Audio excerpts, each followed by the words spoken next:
Marathi TV इंडस्ट्रीतील अनेक अभिनेत्री या एकेकाळी लोकप्रियतेच्या शिखरावर होत्या, परंतु काही कारणास्तव या अभिनेत्रींनी पुढे काम करणं थांबवलं। अशीच एक अभिनेत्री आता तब्बल 10 वर्षांनी मराठी मालिका विश्वात कमबॅक करत आहे। ही अभिनेत्री सोनाली पंडित नाईक आहे। अभिनेत्री सोनाली पंडितने टीव्ही इंडस्ट्रीतील एक काळ गाजवला आहे। सोनालीची प्रपंच ही मालिका अल्फा मराठीवर चांगलीच गाजली होती। पुढे सोनालीने हिंदी मालिकांची वाट धरली। प्यार का दर्द है मीठा मीठा प्यारा प्यारा, गठबंधन या गाजलेल्या हिंदी मालिकांमध्ये सोनालीने काम केलं। यामुळे सोनालीला हिंदी टीव्ही इंडस्ट्रीत चांगलीच लोकप्रियता मिळाली।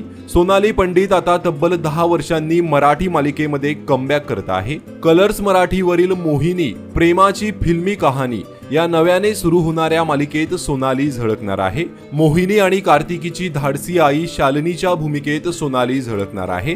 त्यामुळे अनेक वर्षांनी सोनाली या नव्या मालिकेतून कमबॅक करत असल्याने तिला पाहण्यासाठी चाहते उत्सुक आहेत।